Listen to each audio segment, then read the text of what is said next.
بسم اللہ الرحمن الرحیم۔ چیس کی طرف سے آپ کو اسلامیات کی کتاب میں خوش آمدید، اور میں ہوں آپ کا معلم ڈاکٹر ضیاء الرحمن۔ ہمارا سبق چل رہا ہے فتح مکہ کا۔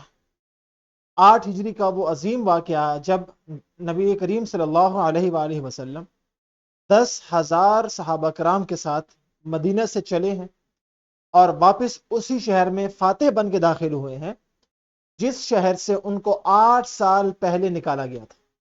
ٹھیک ہے، ہم نے پڑھا تھا نا کہ فتح مکہ ہوا کب؟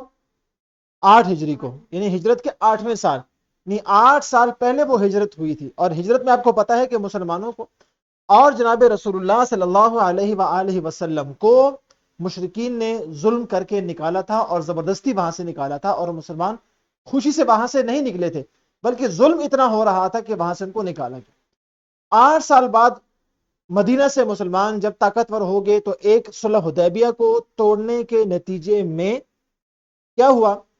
مسلمانوں نے کفار مکہ کو کہا کہ اب یہ معاہدہ آپ نے توڑ دیا ہے کہ آپ کے ساتھ جو قبیلہ مل گیا تھا اس نے ہمارے ساتھ جو قبیلہ مل گیا تھا اس پر حملہ کیا ہے، ٹھیک ہے؟ تو لہٰذا اب آپ یا تو دیت دیں یا آپ اپنے آپ کو ان سے الگ کر لیں تاکہ ہم خود ان سے نمٹ لیں، یا پھر ہم میدان جنگ میں فیصلہ کریں گے۔ تو مشرکین مکہ نے کہا کہ ٹھیک ہے، ہمارا معاہدہ کیا ہو گیا؟ ختم۔ تو اب جب معاہدہ ختم ہو گیا تو مسلمانوں نے کیا کیا؟ مسلمانوں نے مکہ پر آگے وہ اور جب انہوں نے مکہ فتح کیا تو اس وقت جناب رسول اللہ صلی اللہ علیہ وسلم کی سیرت سے 2-3 باتیں ہم نے سیکھی تھی۔ نمبر 1، ہمیشہ حق کا ساتھ دینا چاہیے، سچ کا ساتھ دینا چاہیے۔ نمبر 2، عاجزی اختیار کرنی چاہیے۔ بڑے سے بڑا انعام آپ کو ملے، آپ نے عاجزی اختیار کرنی ہے، آپ میں تکبر اور غرور نہیں ہونا چاہیے۔ جیسے کہ جناب رسول اللہ صلی اللہ علیہ وآلہ وسلم جب مکہ میں داخل ہوئے تو کس پر سوار تھے؟ اونٹنی پر، اور بالکل جھکے ہوئے تھے، اور اتنے جھکے ہوئے تھے کہ حدیث باغ میں آتا ہے کہ آپ وسلم کی جو سینہ مبارک ہے وہ اونٹ کی جو کوہان ہوتی ہے، کوہان سمجھتے ہیں جو اس کی پیٹھ تھوڑی سی نکلی ہوتی ہے، کوہان پر لگ رہی، اتنا جھکے ہوئے تھے، عاجزی۔ اور تیسری بات ہم نے یہ سیکھی تھی لوگوں کو معاف کرنا، کہ جناب رسول اللہ صلی اللہ علیہ وآلہ وسلم نے عام معافی کا اعلان کر دیا، عام معافی کا، کہ سب کو کیا ہے؟ معاف۔ جو ابو سفیان کے گھر چلا گیا اس کو معاف، جس نے گھر کا دروازہ بند کر دیا اس کو معاف، بچوں کو معاف، عورتوں کو معاف، جو اپنی جو ہے وہ عبادت گاہ میں ہو اس کو معاف، بوڑھوں کو معاف، سب کو معاف، جو پناہ مانگے اس کو معاف، ٹھیک ہے؟ تو یہ 2-3 باتیں ہم نے سیکھی تھی۔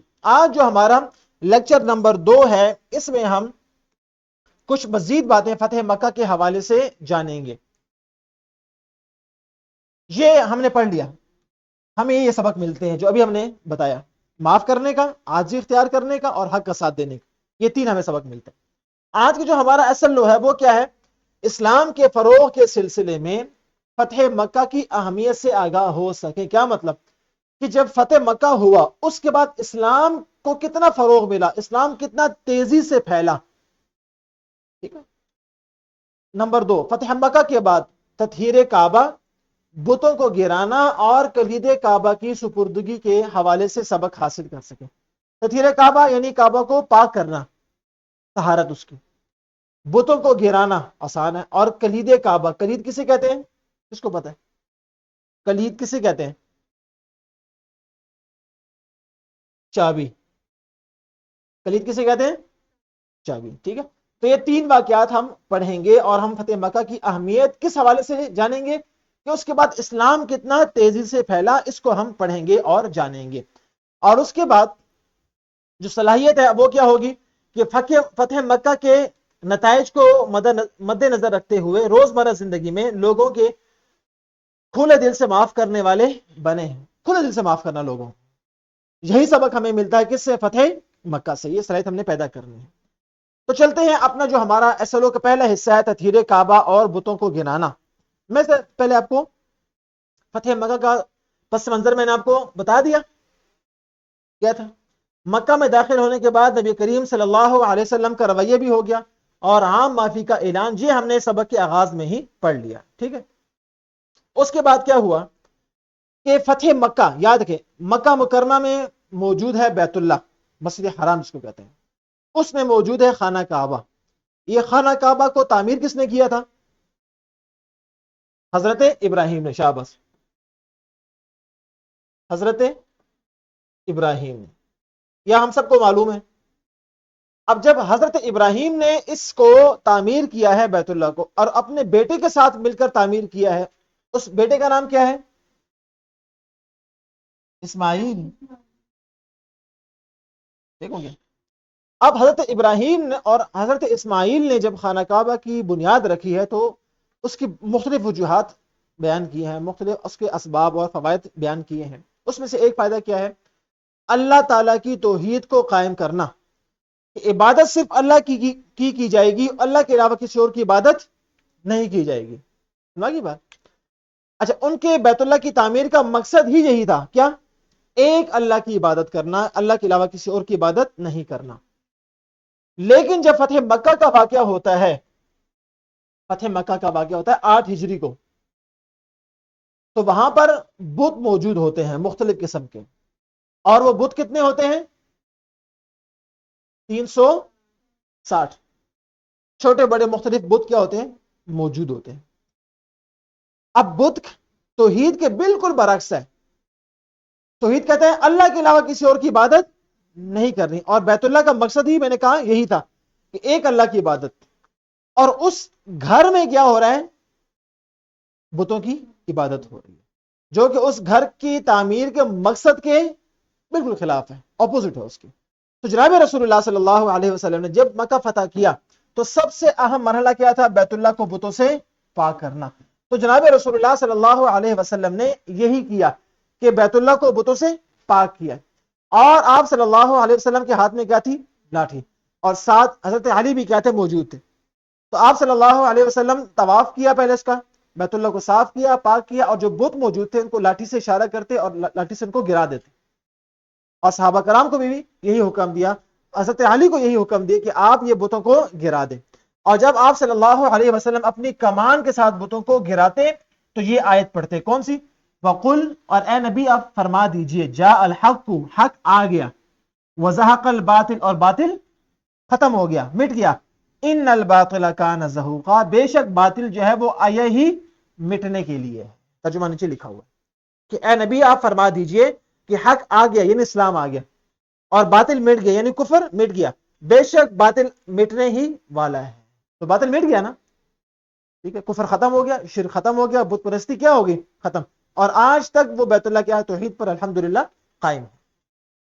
تو یہ ہے کعبہ کا تقدس۔ اچھا، یہ آپ صلی اللہ علیہ وسلم نے چینج نہیں کیا، تبدیل نہیں کیا۔ بیت اللہ کی جو اصل تعمیر تھی وہ توحید ہی کی بنیاد پر ہوئی تھی، اس کو واپس اپنی اصل پہ لے کے لوگوں نے تبدیل کر کے اس میں شرک شروع کر دیا تھا، ٹھیک ہے۔ تو آپ صلی اللہ علیہ وسلم نے اس کا تقدس بحال کیا، واپس اس کو اپنی صورت پہ لے آئے۔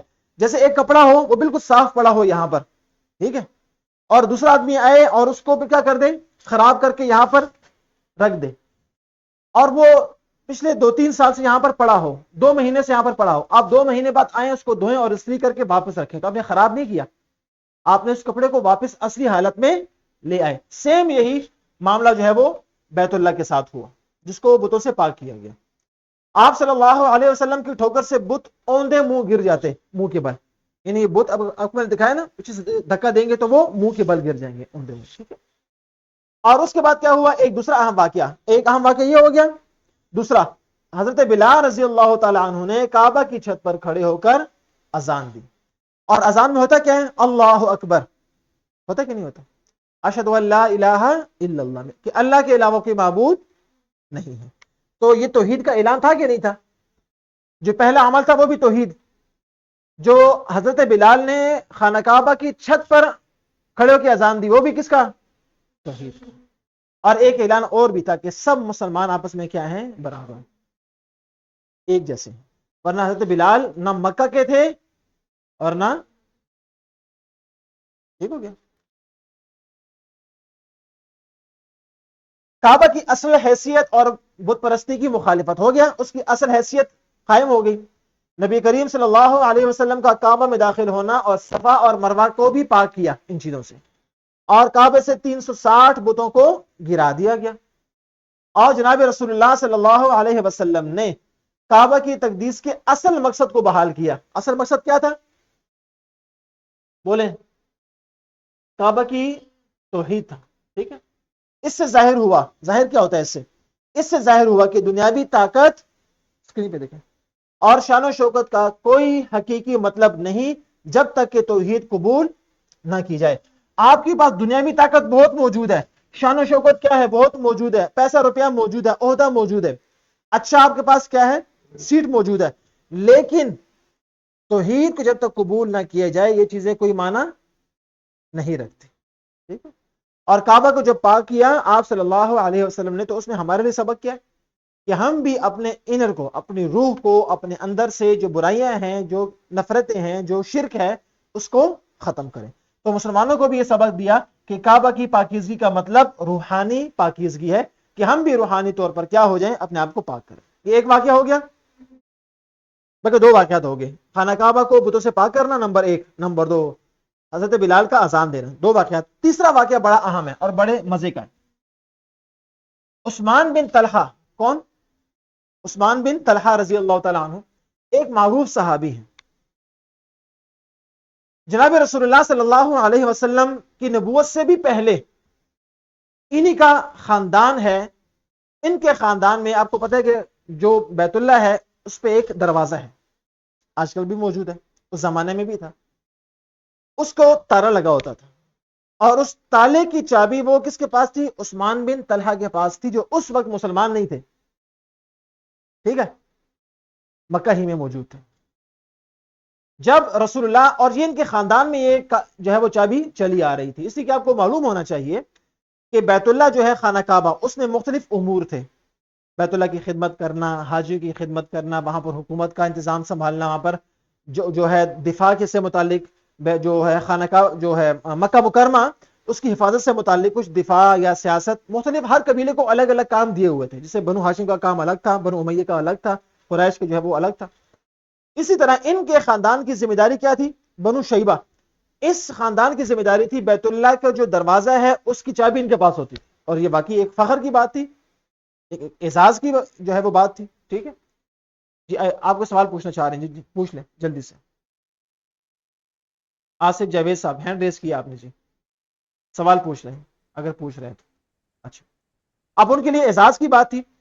اور یہ آپ صلی اللہ علیہ وسلم کی رسالت سے پہلے ہی کافی عرصے سے پہلے ان کے خاندان میں یہ سعادت چلی آ رہی تھی، اعزاز چلا آ رہا تھا.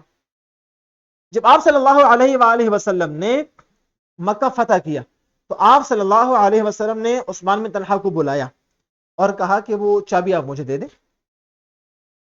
اب جب چابی ان سے لینے لگے اور عثمان بن طلحہ آپ صلی اللہ علیہ وسلم کو چابی دینے لگے تو وہاں پر اور صحابہ کرام موجود تھے. انہوں نے کہا اللہ کے رسول کی چابی ہمیں دے دیں، اعزاز کی بات ہے نا، چابی ہمیں دے دیں. تو عثمان بن طلحہ نے ہاتھ کھینچ لیا کہ مجھ سے لے کے کسی اور کو نہ دے دیں. امن سمجھ آئی؟ پھر آپ صلی اللہ نے کہا کہ چابی مجھے دے دو. پھر عثمان بن طلحہ چابی دینے لگے.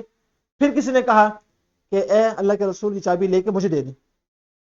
پھر انہوں نے ہاتھ کھینچ لیا کہ یار لے کے مجھے اوروں کو نہ دے دیں. 3 مرتبہ ایسا ہوا. جب تیسری مرتبہ جناب رسول اللہ صلی اللہ علیہ وسلم نے چابی دی تو عثمان بن طلحہ نے کہا اے اللہ کے رسول، میں آپ کو یہ امانت دے رہا ہوں. کیا دے رہا ہوں؟ امانت دے رہا ہوں. اب امانت میں خیانت لوگ کرتے نہیں کرتے. ٹھیک ہے، حالانکہ یہ امانت ہونی نہیں چاہیے تھی. اب تو وہ فاتح ہے نا، اب فاتح کی مرضی جو چابی جس مرضی کو دے. اب تو یہ شہر آپ کا نہیں رہا، یہ شہر تو پہلے آپ کا تھا، اب یہ کس کا ہو گیا؟ جناب رسول اللہ صلی اللہ علیہ وسلم کا. لیکن انہوں نے کہہ دیا کہ اللہ کے رسول میں یہ آپ کو امانت دے رہا ہوں. تو اللہ کے رسول نے وہ چابی لی. اس کے بعد وہ بتوں کو گرایا، خانہ کعبہ کو صاف کیا، صفا مروہ کو صاف کیا، اور اس کا جتنے بھی بت تھے ان کو ختم کیا اور طواف کیا. طواف کے بعد جناب رسول اللہ صلی اللہ علیہ وسلم نے عثمان بن طلحہ کو بلایا اور کہا کہ یہ چابی میں آپ کو واپس دے رہا ہوں، اس لیے کہ میں امانت میں خیانت نہیں کرتا. تو عثمان بن طلحہ کیا ہو گئے؟ مسلمان ہو گئے. تو جب آپ صلی اللہ علیہ وسلم نے چابی جو ہے عثمان بن طلحہ کو دی رضی اللہ تعالی عنہ کو، تو ساتھ ہی یہ اعلان فرمایا جناب رسول اللہ صلی اللہ علیہ وسلم نے کہ آئندہ قیامت تک یہ چابی عثمان بن طلحہ کے خاندان میں ہی رہے گی، اور اس چابی کو نہیں لے گا مگر ایک ظالم بادشاہ. تو وہ دور اور آج کا دور تقریباً 1450 سال ہو چکے ہیں. آج بھی یہ چابی جو ہے عثمان بن طلحہ کے خاندان میں ہی چلی آ رہی ہے. میں آپ کو پکچر بھی دکھا دوں کہ آج کل یہ چابی کس کے پاس ہے. ٹھیک ہے, اب ذرا دیکھیں, بات سمجھ آ گئی اب سب کو. اب یہی واقعہ, اب اس میں ہمارے لیے سبق کیا ہے؟ امانت کو واپس لوٹانا. یہ ہے عادت ہم نے سیکھنی ہے. ٹھیک ہے, اب ذرا دیکھیں اس کی طرف آئیں, بلکہ آپ لوگ پڑھیں. جی کون پڑھے گا؟ آن لائن ہے کوئی؟ علی پڑھیں اس سلائیڈ کو. سر پہلے پوائنٹ سے ہاں جی. اسلام سے قبل بھی کعبہ کی چابی حضرت عثمان بن طلحہ رضی اللہ تعالی عنہ کے خاندان میں چلی آ رہی تھی. اس کے بعد حضرت عثمان بن طلحہ رضی اللہ تعالی عنہ کو بلایا, ان سے کنجی طلب کی. سیدنا عثمان رضی اللہ تعالی عنہ نے یہ کہہ کر دے دی کہ اللہ تعالیٰ کی امانت آپ کو دیتا ہوں. ٹھیک جی, اگلی سلائیڈ. کون پڑھے گا؟ کوئی اور پڑھے گی؟ ہاں امن آپ پڑھیں. اس کے بعد طواف فرمایا اور کعبہ کی تطہیر فرمائی. اس کے بعد طواف فرمایا اور کعبے کو پاک کیا. ٹھیک ہے, شاباش.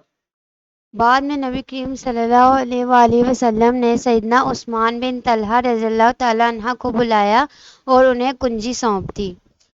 فرمایا آج کا دن وفا, نیکی اور سلوک کا دن ہے. یعنی آپ صلی اللہ علیہ وسلم نے طواف کیا اور خانہ کعبے کو پاک کیا, عثمان بن طلحہ کو بلایا اور فرمایا یہ چابی لے لو, کنجی یعنی چابی, اور فرمایا کہ آج کا دن وفا کا دن ہے, اور آج کا دن نیکی کا دن ہے, اور آج کا دن اچھے سلوک کا دن ہے. ٹھیک ہے, اچھا پھر کیا ہوا جی؟ اور کون پڑھے گا؟ آصف جاوید صاحب کے اسکول سے پڑھے بیٹا. اس کے ساتھ نبی کریم صلی اللہ علیہ وآلہ وسلم نے اعلان فرما دیا کہ یہ اب ہمیشہ ہمیشہ کے لیے بنو شیبہ کے پاس ہاں شاباش. گی. اس دن سے لے کر آج تک بنو شیبہ کے خاندان انہی کو کعبہ کا کلید برادر ہونے کا اعزاز حاصل ہے. ہاں, انہی کے خاندان کو کعبہ کا کلید بردار, چابی والا, چابی کی حفاظت کرنے والا, انہی کے خاندان میں یہ چلا آ رہا ہے. اور جناب رسول اللہ صلی اللہ علیہ وسلم نے بنو شیبہ کے پاس ہی رہنے دی. اچھا, یہ عمل اسلام کا عدل اور انصاف کی بہترین کیا تھی؟ مثال تھی. اور جناب رسول اللہ صلی اللہ علیہ وسلم نے مکہ کے باشندوں کو عزت دی, اور اس عمل سے یہ سبق ملا کہ اعتماد اور روایات کی پاسداری کرنی چاہیے. جو روایات چل رہی ہے نا, اگر وہ ٹھیک ہے, اسلام کے خلاف نہیں ہے, تو آپ اس روایت کو لے کے آگے چل سکتے ہیں, اس میں کوئی حرج نہیں ہے. اچھا اچھا, اس دن سے لے کے کون پڑھے گا؟ جی آپ پڑھیں.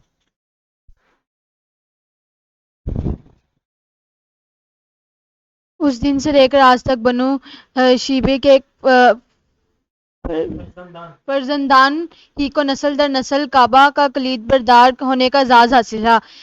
کلید کعبہ عام طور پر شیبی خاندان کی عمر میں سب سے بڑے فرد کو سونپی جاتی ہے. اس اعزاز کے لیے ضروری نہیں کہ متعلقہ فرد پہلے کنجی بردار کا بیٹا ہو.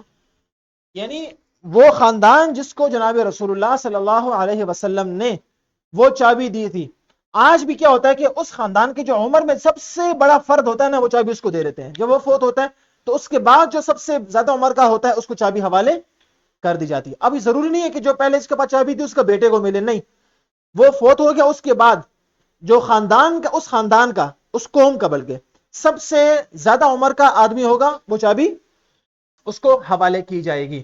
اور یہ خاندان جو ہے خانہ کعبہ کے اندر اور باہر صفائی ستھرائی, دھلائی, استری اور اس کے غلاف یعنی کسوہ کے پھٹ جانے کی صورت میں اس کی مرمت, اس کے زائرین اور اس سے متعلقہ ہر چیز کا انچارج کون ہے؟ وہی خاندان ہے. اور یہ کس نے حوالے کی تھی یہ ذمہ داری؟ جناب رسول اللہ صلی اللہ علیہ وآلہ وسلم نے. یہ ہے وہ چابی آپ کو جو نظر آ رہی ہے. ٹھیک ہے, یہ ہے وہ چابی جو خانہ کعبے کے, اچھا مختلف دور میں اس کی چابیاں چینج ہوتی رہی ہیں. وہ جو کہ لاک چینج ہوا تو اس کے لاک کے ساتھ چابی بھی کیا ہو گئی؟ چینج ہوگی. کچھ جو اس کی چابیاں ہیں وہ ترکی میں جو ہے میوزیم وہاں پر پڑی ہوئی ہے, تقریباً 40 یا 45 کے قریب جو میوزیم ہے وہاں کا, چونکہ اس وقت خلافت عثمانیہ نے یہاں پر حکومت کی ہے کئی سو سال, تو اس زمانے میں جتنی بھی چابیاں تھی, کلید جو تھی وہ ان کے پاس پڑی ہوئی. تو وہ جب یہاں سے چلے گئے ورلڈ وار کے بعد, جب ان سے وہ چھین گیا علاقہ, تو وہ چابی اپنے ساتھ لے گئے. تو آپ آج کل بھی وہ تقریباً 40 کے قریب چابیاں وہاں پر موجود ہے ترکی میں, اور 2 یا 3 چابیاں اس وقت سعودی عرب میں موجود ہیں جو کہ خانہ کعبہ کی تھی. اچھا جو خانہ کعبہ کے جو آخری جو پہلے فوت ابھی بالکل آخر میں جو فوت ہوئے ہیں، ٹھیک ہے، وہ کب فوت ہوئے ہیں؟ 25 جون 2024، ابھی جون میں، ابھی تک چابی ان کے پاس تھی، یہ ان کے ہاتھ میں نظر آ رہی ہے آپ کو، جو کہ اکثر اس میں ہوتی ہے، اور اس پہ آیت جو لکھی ہے وہ بڑی مزے کی آیت ہے، ان اللہ یأمرکم ان تؤدوا الامانات الی اہلها، یہ فتح مکہ کے موقع پہ نازل ہوئی کہ بے شک اللہ تعالیٰ آپ کو یہ حکم کرتے ہیں کہ امانتوں کو ان کے اہل کو واپس کر دو، سمجھ آئی؟ یہ آیت اس پہ لکھی ہوئی ہے، تو یہ چابی اکثر اسی میں ہوتی ہے، ان کے ہاتھ میں آپ کو نظر بھی آ رہی ہے، ٹھیک ہے؟ تو یہ ان کے یہ فوت ہوئے کب؟ 25 جون 2024 کو، ٹھیک ہے؟ خانہ کعبہ کے کلید بردار ڈاکٹر صالح بن زین العابدین آل شیبی، دیکھیں وہی خاندان ہے، ٹھیک ہے، کی وفات کے بعد کعبہ معظمہ کی چابی نئے کلید بردار عبد الوہاب بن زین العابدین الشیبی کو سونپ دی گئی، ٹھیک ہو گیا؟ عبد الوہاب بن زین العابدین الشیبی اس خاندان کے 78 کیا ہے؟ نگران ہیں، یعنی جناب رسول اللہ صلی اللہ علیہ وسلم کے زمانے سے لے کے آج تک کتنے ہو گئے نگران اس خاندان میں؟ 78 نگران، اور وہ کون سے ہیں؟ وہ یہ ہیں، آپ کو جو نظر آ رہے ہیں، اب دیکھیں وہی ہے نا گرین کلر کا غلاف، اور اسی میں کیا ہوتی ہے؟ چابی، اور ہم نے یہ پڑھا کہ اس خاندان کے جو سب سے عمر میں بڑا فرد ہوتا ہے اس کو چابی حوالے کی جاتی ہے، تو آپ کو جو اس وقت اسکرین پہ نظر آ رہے ہیں، یہ درمیان میں جو شخص موجود ہیں جن کے ہاتھ میں یہ گرین سبز رنگ کا جو تھیلا موجود ہے کپڑے کا بنا ہوا، یہ ہیں ابھی جن کے پاس چابی کیا ہے؟ موجود ہے، ٹھیک ہے؟ اور اس کے بعد آپ صلی اللہ علیہ وسلم نے مکہ میں 19 دن قیام فرمایا، اور اس دوران آپ صلی اللہ علیہ وسلم نے شاعر اسلام کو وہاں پر پھیلایا اور لوگوں کو اسلام کی دعوت دی، اور 19 دن قیام کے بعد جناب رسول اللہ صلی اللہ علیہ وسلم واپس چلے گئے، کہاں پر؟ مدینہ۔ اب اس کے نتائج کیا ہوئے وہ ذرا ہم جلدی سے دیکھ لیتے ہیں۔ نمبر 1، فتح مکہ نے عرب میں اسلام کو ایک غالب قوت بنا دیا، عرب میں، پہلے صرف کہاں تھے؟ مدینہ میں، اب مکہ فتح ہو گیا تو عرب میں غالب قوت۔ فتح کے بعد کئی قبائل نے اسلام قبول کیا، اسلامی ریاست کا دائرہ کیا ہو گیا؟ وسیع۔ اسلامی ریاست پہلے صرف کہاں پر تھی؟ مدینہ میں، اب وہ پھیل گئی، مکہ بھی مدینہ بھی، اور لوگ جتنا جتنا اسلام میں داخل ہوتے رہے وہ ریاست کیا ہوتی رہی؟ پھیلتی رہی، اور مکہ جو ہے وہ اسلام کا مرکز بن گیا جہاں سے اسلامی تعلیمات پھیلی۔ دوسرا فائدہ، مسلمانوں کو غیر مسلم دشمنوں سے تحفظ ملا، عرب قبائل کو ایک مرکزی قیادت کے تحت جمع ہونے کا، پہلے کیا تھا؟ عرب میں ایک حکمران نہیں تھا، اس علاقے کا الگ حکمران ہے، اس گاؤں کا الگ ہے، اس شہر کا الگ ہے، اس بازار کا الگ ہے، اس قبیلے کا، اس خاندان کا، اس قوم کا الگ الگ تھا، لیکن جب مکہ فتح ہو گیا تو عرب سارے کے سارے کیا ہو گئے؟ مسلمان، اور ایک حکمران جناب رسول اللہ صلی اللہ علیہ وسلم کے تحت وہ آ گئے، اور خانہ کعبہ کو بتوں سے پاک کیا گیا، جس سے اسلام میں توحید کی اہمیت کیا ہوئی؟ ظاہر ہوئی۔ مکہ کے باشندوں کو عزت دی گئی، اور اس عمل سے یہ سبق ملتا ہے کہ اعتماد اور روایات کی پاسداری کرنی چاہیے۔ مکہ والوں کو عزت دی نا، انہیں کو کہا آپ ہی اس کا نظام سنبھالیں، انہیں کو چابی واپس کر دی، تو یہ سب کے سب کیا ہیں؟ اسلام کے نتائج ہیں، اور اسلام کو مکہ میں کھلے عام پھیلنے کا موقع ملا۔ اس سے پہلے مکہ میں اسلام کا نام لینا کیا تھا؟ مشکل تھا۔ مسلمانوں کی تعداد میں اضافہ ہوا، کتنا اضافہ ہوا وہ آگے جا کے دیکھتے ہیں بھی۔ امن اور امان کا قیام ہوا، اور اسلامی اصولوں کا عملی نفاذ ہوا، ٹھیک ہے؟ عرب کے لوگوں نے اسلام قبول کیا اور اسلامی معاشرتی نظام کا حصہ بن گئے۔ مکہ اور مدینہ سے باہر اسلام کی تیزی سے پھیلنے لگا، پہلے اسلام مکہ اور فتح مکہ کے بعد مدینہ، اور مکہ فتح ہو گئے تو مکہ، اور اس کے بعد دیگر علاقوں تک پھیلنے لگا، یہاں تک کہ بحرین اور یمن اور دیگر علاقوں سے بھی لوگ وہ اسلام قبول کرنے کے لیے وہ مکہ آتے رہے اور مدینہ آتے رہے جناب رسول اللہ صلی اللہ علیہ وسلم سے ملاقات کریں۔ اچھا، ایسا ہوا کیوں تھا؟ ایسا اس لیے ہوا تھا کہ عرب میں ایک بات مشہور تھی کہ جو آدمی اس مکہ پر فتح حاصل کرے گا وہ ہوگا حکمران، ٹھیک ہے؟